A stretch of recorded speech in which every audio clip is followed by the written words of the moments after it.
Hey everyone, welcome back to Terp Tent. Last episode we introduced you guys to our biggest project yet. We got all 8 girls on the ground, showed you around both tents, talked about the equipment we'll be using throughout the grow, and gave you an idea of where we're hoping this project takes us. Today, we're picking back up on day 14. The girls have officially settled into their homes, the AutoPots are about to come online, and this is where the veg stage starts to get exciting. Over the next few days, we're going to start shaping these plants, watching the different phenotypes develop, and hopefully start setting ourselves up for a successful flower. Let's jump back into where we left off. Day 14 was a pretty exciting day for us. We finally decided to turn on the AutoPots even though we weren't 100% sure if we were doing it too early. The girls had been getting noticeably thirstier every day, so we figured the roots were probably established enough to let them take over. We also removed a few of the newest fan leaves from the tops of the F7s. The goal wasn't to defoliate the plants, it was simply to slow down the top growth to give the lower branches a chance to catch up before we started training.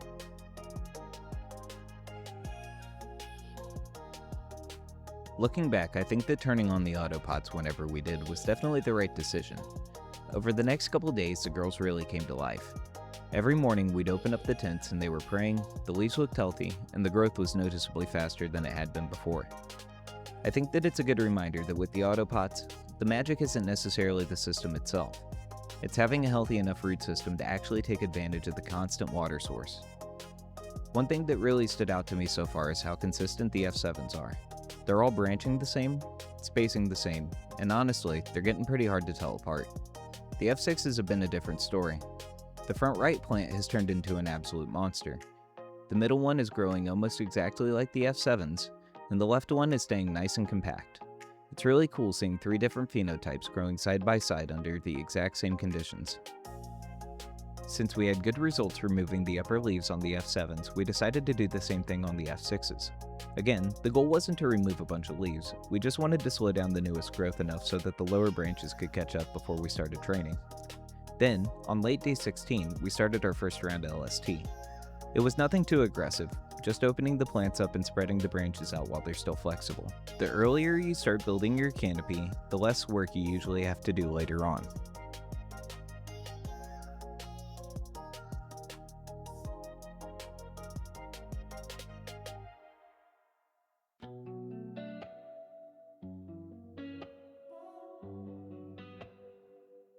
Day 17 started out with one of those moments that every grower dreads. We walked into the tent to check on the girls just like we normally do, and we almost immediately noticed that something wasn't right. Somehow, overnight the back right F7 had completely lost its main stem. Honestly, we still don't know what happened. We had done our first round of LST the night before, so that's our best guess, but the break is so clean that it still has us scratching our heads a little. At first, it was pretty disappointing. These F7s have been some of our most uniform plants in the tent, and seeing one of them lose its main tops was definitely not part of the plan. After taking a closer look, we realized there wasn't very much that we could do at this point besides let the plant do what it does best. Sometimes, growing reminds you that you don't control everything. You can make the best decisions that you can learn from your mistakes, and you can keep moving forward. So instead of writing this plan off, we're gonna leave it alone and see what happens. Who knows?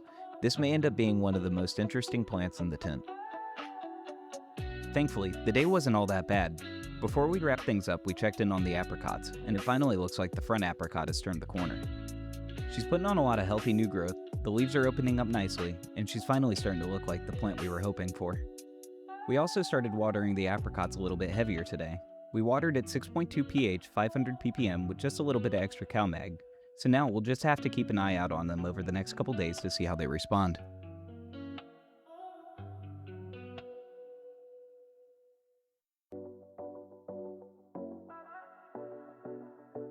It's now day 20 and honestly, the girls have been growing faster than we expected. Every morning we open the tent, it feels like something's changed overnight.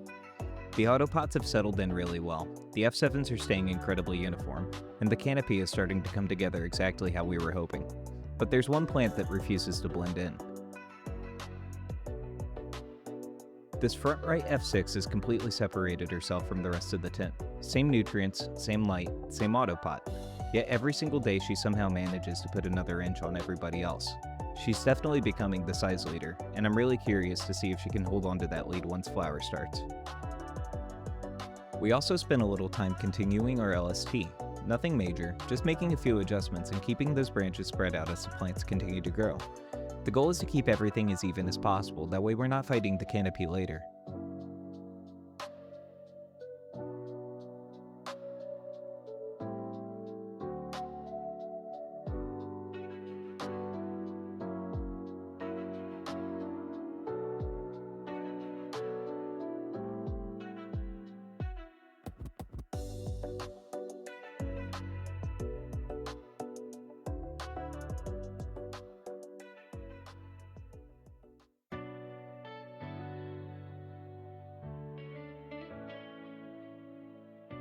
It's now day 22, and honestly there hasn't been a whole lot for us to do with the plants over the last few days. Since our last round of training, we've mostly just been checking in on the girls and letting them do their thing. At this point, the canopy is really starting to come in well. I think that one of the hardest things to learn as a grower is knowing whenever to stop messing with the healthy plants. Sometimes, the best thing that you can do is just stop and let them grow. We did, however, give the 5x5 its first feeding of Kronk Nutrients Bud Booster and Bloom today. They're getting really close to flower, so we're interested to see how they'll respond over the next week.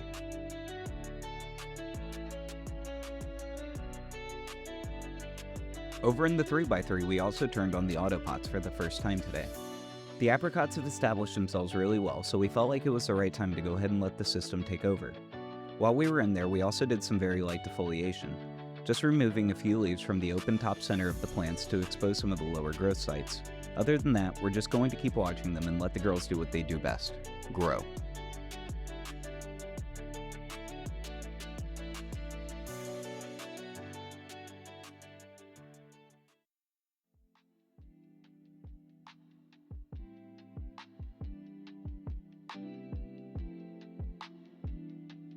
It's now day 25 and things are really starting to get exciting. We opened up the 5x5 today and spent some time doing a heavier round of defoliation. At this point, the girls are transitioning into flower, so our goal is to clean up the canopy, improve airflow, and make sure light can reach as many bud sites as possible before they really take off. Speaking of airflow, you also may have noticed that we're running a large greenhouse fan up top rather than a few clip fans on the sides. In this tent size, I found that one high CFM fan gives the whole canopy a more even natural breeze instead of blasting just a few plants. It's what's worked best for me, but I'd love to hear what you guys are using. The AutoPots also couldn't have been a better choice for this grow. Right now, the girls in the 5x5 are drinking about 5 gallons of water every 8 hours. That's probably one of the best signs that we could ask for. Since we're keeping more water in the reservoir now, we're also going to start pHing the res down to about 5.8 and keeping an eye on it as the water level drops. Over in the 3x3, the apricots have been doing fantastic.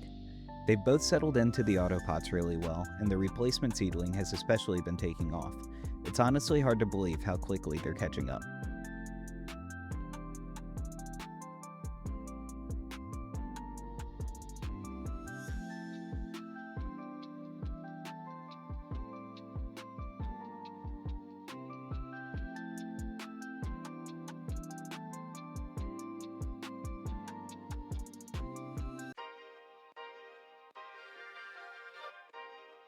It's now day 28, and honestly, there's not much that we can do but let the plants grow. We topped off the reservoir last night with 8 gallons of water, and while that lasted us a little bit longer, the girls still managed to drink almost all of it overnight. Other than removing a few leaves here and there, we've just been letting them do their own thing. At this point, the canopy is stacked up, healthy, and looking ready to explode into pre-flower stretch any day now.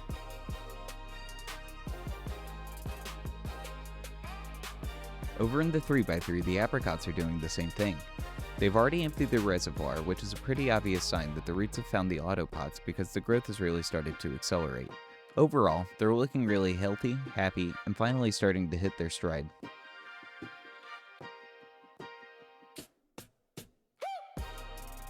Unfortunately, that's going to wrap up week stream 4 for us. Over the next couple of weeks, these girls should be stretching hard, and honestly, that's the part that we've all been waiting for. If you've been enjoying the series, we'd appreciate it if you hit the like button and subscribe so you don't miss the next episode. As always, thanks for hanging out with us, and we'll see you in the next one.